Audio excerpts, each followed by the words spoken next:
USM Podcast presenta La mente que habitamos. Hablar de bienestar no siempre es sencillo. ¿Cómo sé cuándo estoy bien? ¿El bienestar es una emoción, un estado permanente o lo construimos día a día? ¿Influyen las personas que me rodean, en mi familia, en mis vínculos o en mi comunidad? Durante muchos años, la salud mental fue un tema del que poco se hablaba. Sin embargo, en 1948, con la creación de la Organización Mundial de la Salud, comenzó a reconocerse globalmente como un derecho humano esencial. Desde entonces, distintas miradas han buscado comprender cómo habitamos nuestras emociones, y en ese camino surge el concepto de bienestar integral, una forma de entendernos como personas completas, donde lo emocional, lo físico, lo social y también lo colectivo están profundamente conectados. Esto es La mente que habitamos, un espacio de conversaciones, experiencias y reflexiones para comprendernos y cuidarnos mejor. Hoy hablaremos sobre bienestar integral y cómo construir este bienestar en comunidad. Y para eso tenemos a dos invitadas. Estamos con Javiera Troncoso, psicóloga de la Dirección de Relaciones Estudiantiles de nuestra universidad en Campus San Joaquín y Campus Vitacura, con formación en psicoterapia gestalt y entrenamiento EMDR para abordajes de trauma complejo, entre otras áreas. Su labor ha estado vinculada al acompañamiento psicológico de estudiantes, la promoción de salud mental y bienestar estudiantil. Y también estamos con Carla Montesinos, psicóloga de la Dirección de Relaciones Estudiantiles de la sede Viña del Mar. Es responsable técnica de la Iniciativa Estudiantil de Pares Preventivos en Salud Mental y representante de la universidad en dos espacios afines, en el CRUF como integrante de la Comisión de Salud Mental y en la Mesa Regional Intersectorial de Prevención del Suicidio. Bienvenida Javiera, bienvenida Carla, muchas gracias por acompañarnos hoy día en La mente que habitamos. Gracias a ustedes. Gracias por la invitación. Bueno, antes de comenzar esta conversación, me parece muy relevante que podamos ir construyendo este concepto de bienestar. ¿Qué significa el bienestar integral y qué dimensiones lo componen? Carla, ¿tú qué piensas? Es una pregunta súper compleja y nos encantaría poder resumirla en simples palabras. Sin embargo, creemos que una buena síntesis pudiera ser el cómo mi bienestar subjetivo, mi experiencia subjetiva como sujeto se acompaña de un propósito en la vida y de un sentido en mi proyecto vital que está acompañado de una red que me sostiene, que me cuida y que le da sentido a mi experiencia. Sumándome a lo que dice Carla, es importante como una frase que es como, no es estar bien siempre. El bienestar integral responde a múltiples variables, entre ellas lo individual como persona, también en la posición que ocupamos en la sociedad, cómo accedemos a aquellos dispositivos de cuidado, de prevención social, otro tipo de cosas. Entonces, no es un concepto que sea abarcable como desde una sola definición. Se traspasa la idea de lo biomédico de salud como tal, pero también forma parte de ella, pero es más extenso que la idea de salud como tal. Sí, tiene muchas dimensiones, ¿no? Pero yo creo que lo más importante también de entender es que no es algo que está siempre, ¿no? El bienestar no es algo permanente. Entonces, ¿cómo se relaciona esto con el cuerpo, con nuestras emociones, con los vínculos, con los hábitos también? Yo creo que ahí hay un punto importante, los hábitos. ¿Cómo mantenemos esos hábitos para que nuestro bienestar sea cada vez más frecuente al menos? Sí, me parece súper interesante, Soledad, tu apreciación, porque de alguna manera creo que el desafío de tener esta conversación en un espacio universitario habla finalmente de la necesidad de poner en la conversación de la comunidad el cómo nos cuidamos entre todos. No solamente el cómo me hago cargo de mi cuidado personal.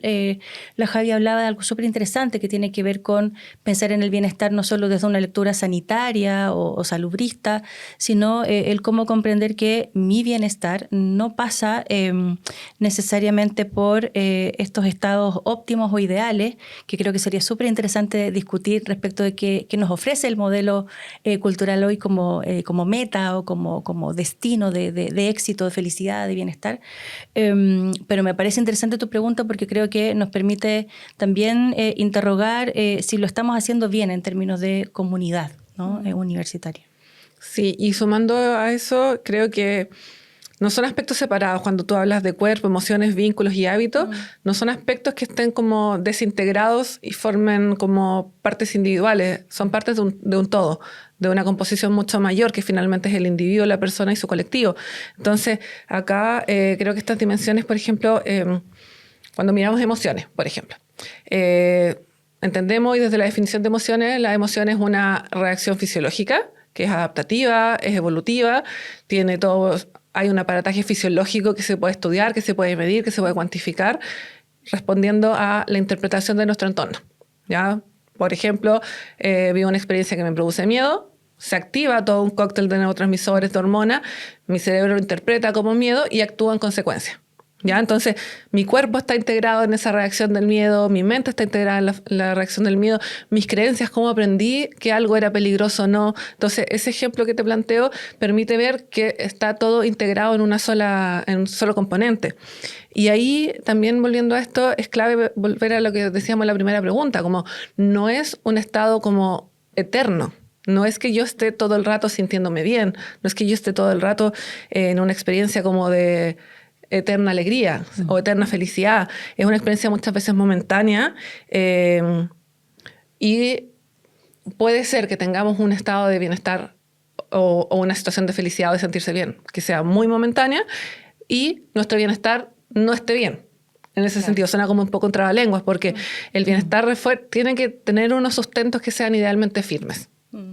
Sí, y también es algo que se cultiva, ¿no? O sea, tú dabas una mirada comunitaria de también cómo el entorno, ¿cierto?, influye en nuestro bienestar, y también está esta mirada de cómo cuidamos también nuestras emociones y cuáles son las herramientas que tenemos para enfrentarnos a eso, ¿cierto?, como la autorregulación, etcétera. En ese sentido, más allá como de los clichés que conocemos, que podemos encontrar en cualquier parte hoy día, cualquier plataforma digital o lo que sea, ¿por qué es importante ese autocuidado? Primero, para mí como persona, ¿cierto? Y después para vincularme con los demás en este enfoque comunitario que planteaba Carla. Ay, no sé si Carlos estará de acuerdo conmigo en esto, pero primero creo que el concepto de autocuidado es un concepto que puede ser un poco peligroso. ¿Ya? ¿En qué sentido? El autocuidado muchas veces se puede volver, si lo entendemos mal y lo entendemos aislado del contexto en el cual nos movilizamos las personas, pudiese volverse como un mandato, una obligación de tienes que levantarte a las 5 de la mañana, salir a trotar, tomar no sé cuántos gramos de proteína al día, ir a hacer ejercicio y después trabajar y un montón de cosas más, pero que para poder llegar a ese estándar tengo que hacer muchas cosas previas, tener un sustento de cosas previas. Entonces, claro, en sí mismo el autocuidado no incluye como concepto necesariamente cuáles son aquellos como cimientos sociales o del ambiente que debiesen estar antes. Entonces, es un concepto importante, pero por eso hablábamos que más allá del cliché, la idea no es llegar a la culpa de, no me estoy cuidando lo suficiente, no estoy haciendo suficiente ejercicio o no estoy comiendo la cantidad de nutrientes necesaria, sin mirar el contexto completo, para que no sea peligroso. Es súper importante lo que plantea la Javi, Soledad, a propósito de que antes de hablar de autocuidado tenemos que hablar de autoconocimiento. Yo solo me puedo cuidar en la medida que me conozco mi entorno, conozco mis posibilidades y también mis redes de apoyo. Y en esa lógica es súper interesante lo que plantea la Javi en términos de que el cuidado no debe ser en sí mismo un trabajo o un peso o una nueva pega que agregar a mi ya múltiple, ¿no?, set de desafíos como adulto. Y lo interesante de esta conversación es que para yo tener claridad respecto de qué necesito para estar mejor o sentirme mejor, supone este paso previo que debe ser acompañado. La experiencia de soledad, por ejemplo, en la que habitamos en los tiempos actuales, a rato nos aísla de posibilidades de encontrar apoyo en un otro, pero también reconocerme en ese otro, aprender de mí en la relación con ese otro. Sin embargo, a propósito de lo interesante de tu pregunta, creo que lo relevante es entender que el autocuidado es una responsabilidad individual, por cierto, pero también es una responsabilidad colectiva. Sí. Y ahí quisiera agregar algo también, que esta idea, como el autocuidado, no tiene que ser una práctica perfecta en sí misma. Es una práctica que constantemente puede ser imperfecta y que aspectos claves para esta potencia del autocuidado es conocer cuáles son mis necesidades, conocer mis condiciones, como decía Carla, y también cuáles son mis límites. Dentro de eso, mis valores, mis creencias, mis ideas, como tener la idea del autoconocimiento es clave acá. Y en esto que esta práctica no es perfecta, que es dinámica y que es activa en la vida, entender que puedo fallar en mi autocuidado.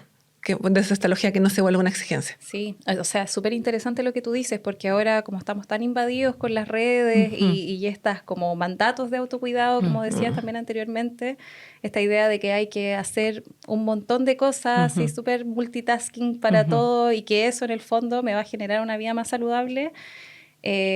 Claro, es súper importante primero, como dice Carla, también conocerse, pero ¿cómo me conozco si me siento un poco perdido? Ahí, ustedes como psicóloga en este espacio de acompañamiento que también tienen, ¿cómo puede la persona que se siente un poco perdida en este autocuidado, que no sabe cómo cuidar su salud mental, cuáles son las herramientas, cuáles son los canales, cómo puedo llegar a descubrirme un poco? Acá, primero, entendiendo desde el contexto universitario la etapa del ciclo vital en la cual están los estudiantes en general, al menos en este rango etario, entender la etapa, desde esta etapa estamos hablando de lo que se llama, desde la literatura actualmente, la adultez emergente. O, como decían antes, la adolescencia tardía. ¿Ya? Han cambiado los modelos, han tenido nuevas visiones. Y en esta etapa, una de las características claves de la adolescencia en general y también en esta adultez emergente es el peso y la relevancia que toman los vínculos. Mis pares. Mis pares que van mucho más allá de la familia nuclear o la familia de origen, desde el lugar donde vengo. ¿Sí? Los pares toman una relevancia en el sentido de son ellos quienes muchas veces me van a reflejar cosas. Es desde ahí que yo me voy a ir conociendo y observando. También en esta etapa es donde nuestros estudiantes o las personas en general empiezan con sus primeras búsquedas de pareja o sus primeras relaciones más importantes, a lidiar con este desafío vital de vincularse con un otro. Entonces, desde ahí también surgen muchos desafíos o instancias que te permiten ir conociéndote y reconociéndote y sabiendo como qué cosas te van pasando. Eso por un lado, yo creo que desde lo más como de la ayuda profesional, desde el contexto universitario, participar en las instancias que tenemos actividades de autocuidado que vienen desde la dirección y también desde autoconocimiento y psicoeducación. Es muchas las instancias de psicoeducación que tenemos y que permite también ir identificando qué cosas me van pasando. Exacto, o sea, lo vincular y lo psicoeducativo. ¿Y para ti, Carla? Sí, sin duda. Me sumo a lo que plantea la Javi y agregaría quizás algo que también es interesante de visibilizar en el espacio universitario. En definición, más allá de los cambios epocales, se supone que este es un espacio para encontrarme con mi vocación, para construir mi futuro, mi proyección, y a rato el desafío en sí mismo de poder realizar esa trayectoria lo menos golpeada posible, ya es suficiente trabajo como para de alguna manera no reconocer que frente al obstáculo, probablemente en esta etapa del desarrollo en la cual Javiera nos comentaba hace un momento, los montos de frustración pueden ser muy altos, porque de alguna manera el modelo, las redes sociales, los discursos culturales nos dicen que por supuesto que hay que hacerlo y hacerlo muy bien y hacer mucho al mismo tiempo. Mucha autoexigencia. Y en esa lógica, claro, la Javi decía hace un momento, claro, estar bien todo el tiempo no se puede, pero tampoco puedo hacer todo al mismo tiempo buscando, ¿no?, este éxito o esta plena satisfacción. Por lo tanto, uno de los desafíos es poder acompañar no solo a nuestros estudiantes, sino que vigilar en nosotros mismos como adultos cómo estamos manejando, ¿no?, los montos de frustración que son muy altos porque los estándares a rato están un poquito amplificados. Sí. ¿No? Sí. Bueno, quiero ahondar un poco en lo último que estuvimos conversando sobre la vida universitaria, ¿cierto? ¿Cuáles son los desafíos que ustedes más ven en los estudiantes que llegan a lo mejor a la consulta o lo que han podido estudiar durante su época trabajando acá en la universidad? ¿Cuáles son esos desafíos emocionales que aparecen con más frecuencia? No sé si estarás de acuerdo conmigo en esto, Carla, pero... Es muy probable.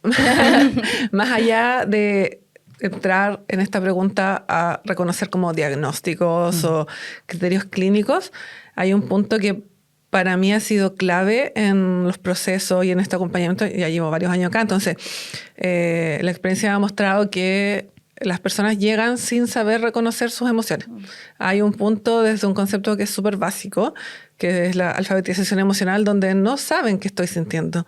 A veces aparecen alumnos como tuve una crisis de pánico, revisamos, en realidad estaba sintiendo rabia, te estaba sintiendo frustrada. Y el reconocer, poder darle nombre y poder identificar eso en ti mismo es clave para como un desafío, como una tarea principal. Yo le doy mucho foco al trabajo en alfabetización emocional, que de hecho actualmente en algunos currículos escolares está. Hay juguetes y cosas y libros que hablan de eso como para niños, incluso preescolares, y es sorprendente que los estudiantes universitarios no lo manejan. No saben reconocer qué están sintiendo. Y parece ser que hay una mayor apertura de las nuevas generaciones a hablar un poco de la salud mental, a entender un poco lo que viven emocionalmente, a mostrarse más vulnerables en comparación a las generaciones que son anteriores. Entonces, claro, frente a eso, ¿será que falta más educación emocional desde los colegios, desde las familias? ¿Cómo lo ves tú? Sí, absolutamente falta. Creo que es clave el aprender desde niño a nominar esto, a nominar y actuar en coherencia, como a saber también cuál es la función de cada emoción. De repente le tenemos mucho miedo a experiencias como de rabia, que es muy... normalizamos como que la rabia fuese una emoción mala, cuando en realidad tiene una función en la vida, una función de defensa, una función que te permite poner límites. También la pena, que nos permite experimentar la vulnerabilidad, contactar con la vulnerabilidad, que es el primer paso muchas veces para pedir ayuda, poder sentirme vulnerable y permitirme ser acogido y cuidada también. Entonces, desde ahí uno de los grandes desafíos, volviendo a la pregunta, es que las personas y nuestros estudiantes conozcan que las emociones son válidas, que no son amenazantes.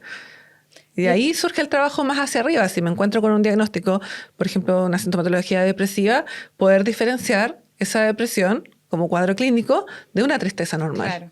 ¿Qué señales nos pueden alertar a los alumnos, también incluso a las personas que trabajamos acá en la universidad o a cualquier persona en el fondo? ¿Qué nos alerta de que necesitamos ayuda, de que estamos mal? ¿Cómo identificamos, aparte de un malestar evidente quizá, que necesitamos el apoyo y el acompañamiento profesional? Sí, claro. Bueno, quizás lo primero que se me ocurre decirte es que cuando nuestra funcionalidad se ve afectada y todos tenemos roles en distintas áreas, ¿no? En la familia, en la pareja, en el trabajo, en la crianza, en la educación. Y cuando esa funcionalidad se afecta, creo que lo primero es comprender que si yo lo estoy pasando mal, si hay algo que a mí no me hace sentido y en particular hay algo que me está desencantando de mis actividades habituales, yo debo de alguna manera activar un semáforo interno que debiéramos tener todas las personas para preguntarme cuánto de esta incomodidad yo puedo sostener con los recursos que tengo. Y una vez que yo me pregunte y quizás me diga, quizás no tengo tantos recursos, poder activar los canales de ayuda. En ese contexto, Soledad, contarte que no solo nosotros como institución y nosotros como equipo en particular, sino que hay algunos esfuerzos del intersector en términos de acercar a la comunidad juvenil canales más atractivos y más eficientes. Destaco, por ejemplo, la creación de la línea 4141, que nos ha permitido poder conectar con profesionales 24/7 en un sistema de turno para poder hacer prevención de suicidio, que originalmente ese es el sentido de esa instancia, pero también para ser escuchados. Entonces, volviendo a tu pregunta, primero identificar en este semáforo individual, esto lo estoy pudiendo sostener, es sostenible este estado de insatisfacción, de agobio y de malestar, y si no es sostenible, ¿dónde puedo acudir? Creo que eso es lo primero. Y lo segundo, en relación a ello, es entender que evidentemente me puedo asustar si expongo este malestar en fuentes quizás poco validadas. Por eso la conversación al final del día con las personas significativas de mi red y luego la triangulación con un profesional para verificar si efectivamente estoy cursando alguna condición de salud que requiere, por ejemplo, apoyo médico o un esquema farmacológico que también me ayude como a recuperar la estabilidad, siempre son una buena idea. Lo que sabemos es que cuanto más temprano todas las personas, particularmente nuestros estudiantes, puedan acudir a una prestación profesional y clarifiquen aquel malestar y lo ponderen de alguna manera, menos situaciones de gravedad o de complejidad o que curse en una condición psiquiátrica compleja vamos a tener. Por lo tanto, lo importante es llegar a tiempo, sin duda. Bueno, sin duda el entorno seguro también tiene que ver con cómo como comunidad, ¿cierto? Generamos las instancias y las herramientas para que ese entorno sea seguro, ¿cierto? Entonces, desde ahí quiero preguntarles sobre esta idea o este enfoque del bienestar desde lo comunitario, ¿cierto? Porque durante mucho tiempo se pensó que el bienestar era algo individual, era el autocuidado, lo mismo que hemos venido conversando, pero ¿qué significa pensar el bienestar desde lo colectivo? Carla.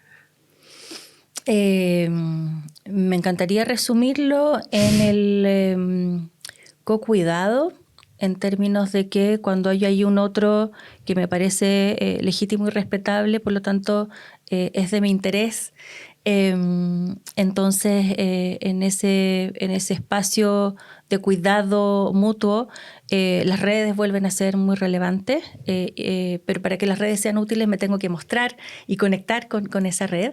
Y me refiero a todas las redes presenciales, pero también las redes virtuales.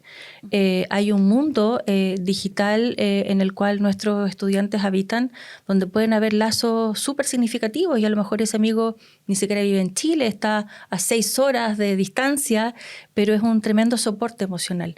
El bienestar asociado a una práctica comunitaria supone no solo entonces la legitimidad, sino que el que yo soy relevante para un otro y ese otro me ve y me respeta en tanto tal, por una parte. Y por otra, que creo que también ha sido un giro interesante de la política pública y también del espacio educativo, es que fíjate que el propio Plan Nacional de Salud Mental hace muchos años ya nos hablaba de que el cuidado tiene que volver a la comunidad porque cursar una dificultad de salud mental o experimentar temporalmente un cuadro que requiera ciertos como apoyos o adecuaciones adicionales es una situación temporal. Yo necesito el apapacho, el cuidado, la ternura, el buen trato, el buenos días. La Javi decía, usted no ha venido a mi clase, o qué bien se ve de rojo, o te fue muy bien en esta prueba, te felicito, sí.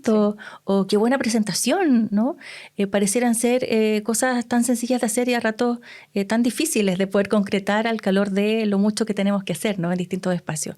Y lo último, en relación a tu observación, Sole, creo que tiene que ver con comprender que en lo colectivo están los mayores recursos de protección, porque somos más.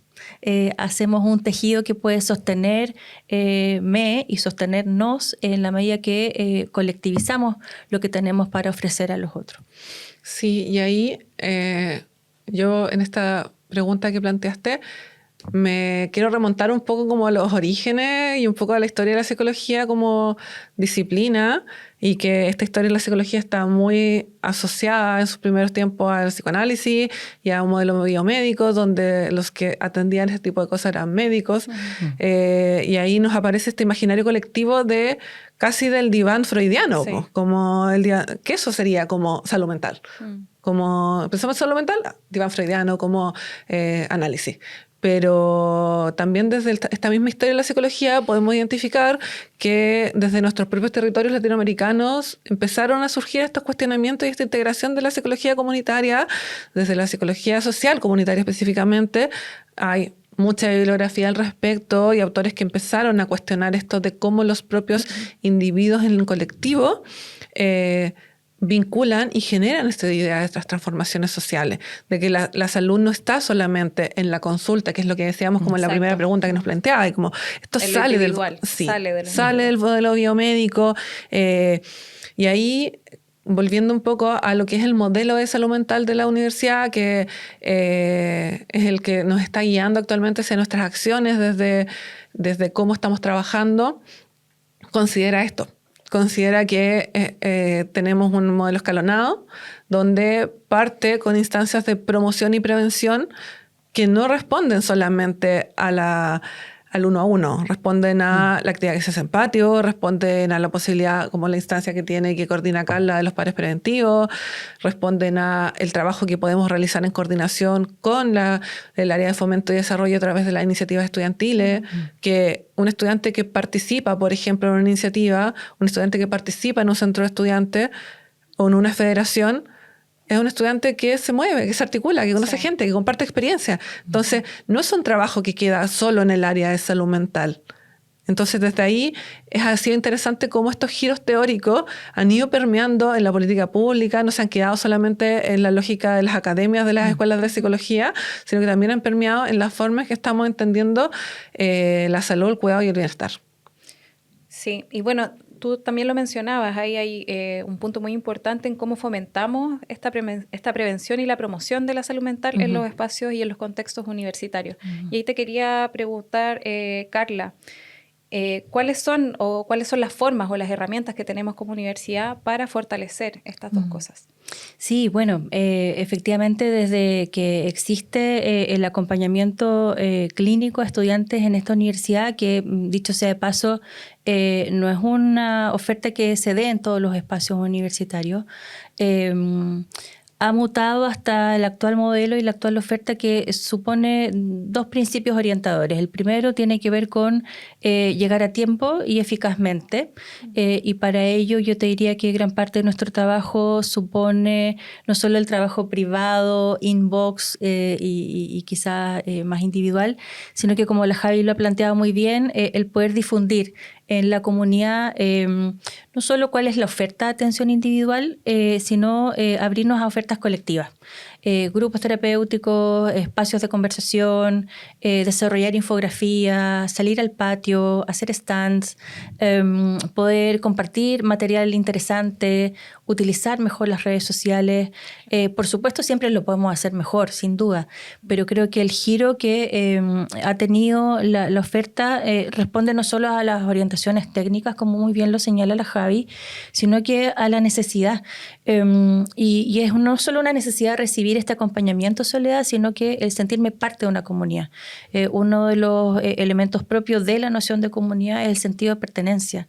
Por lo tanto, cuando pienso en experiencias de mi emplazamiento, cuando utilizamos todo en color verde, alusivo a la salud mental, o cuando nuestra iniciativa de voluntarios tiene una mascota, que es la rana verde de Pares Preventivos, o cuando nos apoderamos de algún mural y ponemos una infografía, o conmemoramos algún efeméride como el Día Internacional de la Prevención del Suicidio, o la propia jornada cada octubre en relación al Día Internacional de la Salud Mental.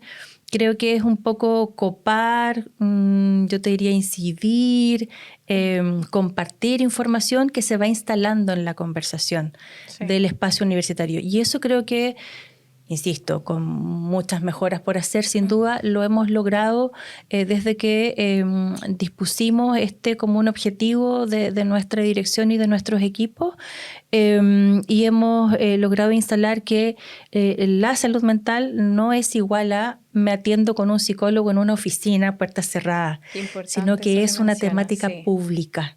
Y las cifras lo señalan. Si hay 1/3 de la población universitaria que pudiera estar con algún malestar de este tipo, estamos hablando de una magnitud importante. Por lo tanto, para que la respuesta sea pertinente, tiene que ser colectiva y pública, no tan solo privada.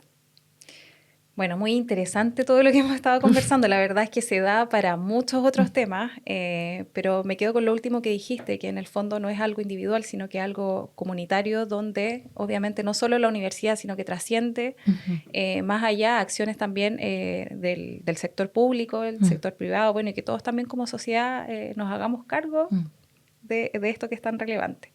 Y bueno, ya que estamos cerrando la conversación, con esta última pregunta, me gustaría que nos pudiesen orientar con algunas recomendaciones para cultivar nuestro bienestar desde este enfoque comunitario, ¿cierto? Desde acciones cotidianas, como para prevenir el desgaste emocional, y cómo podemos fomentarlo diariamente. Javiera, puedes partir.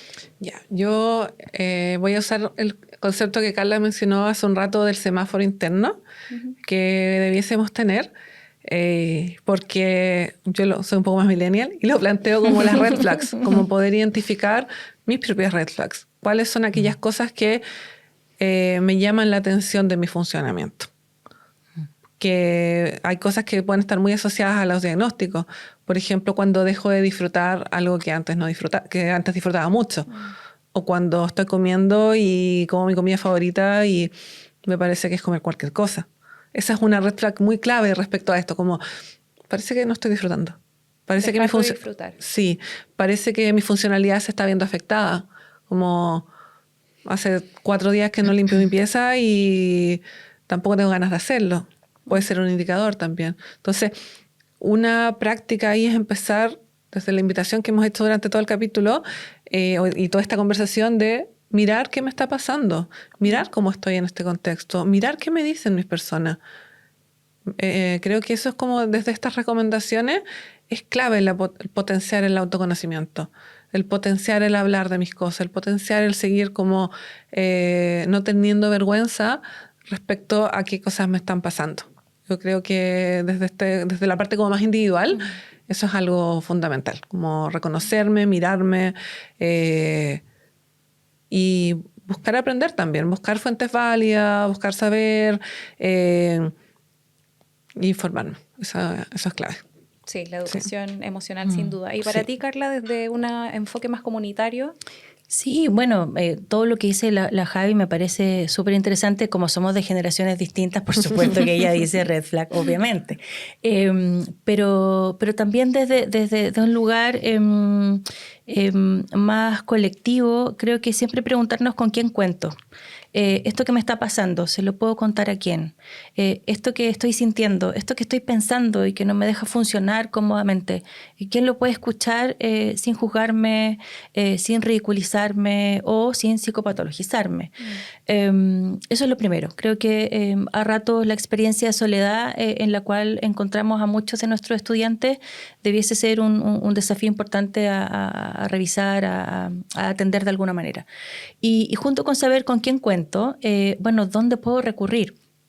Y en ese escenario creo que es súper importante no solo persistir en nuestro intento, yo te diría, porfiado de informar hasta el cansancio de cuáles son los canales de atención y de ayuda, sino comprender que el sesgo que existe al día de hoy, en pleno 2026, en torno a la salud mental, a ratos ahuyenta la posibilidad de llegar a un lugar donde me puedan ayudar a ordenar mis ideas, ayudar a ordenar mi experiencia, a ponerle nombre y también un poco a ponerlo en valor en términos de que quizás lo que la Javi dijo me parece súper interesante. No todo llanto es una crisis, no toda crisis es una enfermedad y no toda enfermedad es una mala noticia. Si hay 1/4 de la población mundial que en algún momento va a experimentar problemas de salud mental, si hay 1/8 de la población mundial que cursa, ¿no? Malestar clínico de alguna manera, estamos hablando de un tema de salud pública. Y creo que el sesgo asociado al pudor que aún al día de hoy nos genera esta temática es nuestro primer enemigo, pero al mismo tiempo nuestro mayor desafío. Si las cifras que actualmente manejamos en Chile en términos de la prevalencia de problemas de salud mental fuese otra problemática de salud, no sé, estoy inventando otra condición crónica, diabetes, quizás tendríamos incluso hasta más presupuesto para poder trabajar. Y eso no es menor. Por lo tanto, frente a tu pregunta, creo que saber con quiénes cuento, saber dónde recurrir, pero al mismo tiempo llegar a espacios donde yo sea bien tratado, yo creo que son clave. Bueno, muchas gracias a Carla y a Javiera por esta conversación tan necesaria y tan profunda también. No estamos muy habituados a conversar sobre estos temas en espacios universitarios, ¿cierto? Así que muchas gracias por esta instancia, que sin duda nos va a ayudar a pensar este bienestar como una forma de vivir, de vincularnos y de habitarnos emocionalmente. Muchas gracias. Gracias a ti. Este espacio busca informar y orientar, pero no reemplaza el apoyo profesional. Si necesitas ayuda, contacta a la Dirección de Relaciones Estudiantiles USM.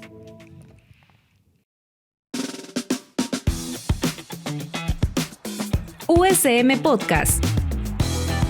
Síguenos en Spotify y suscríbete a nuestro canal de YouTube.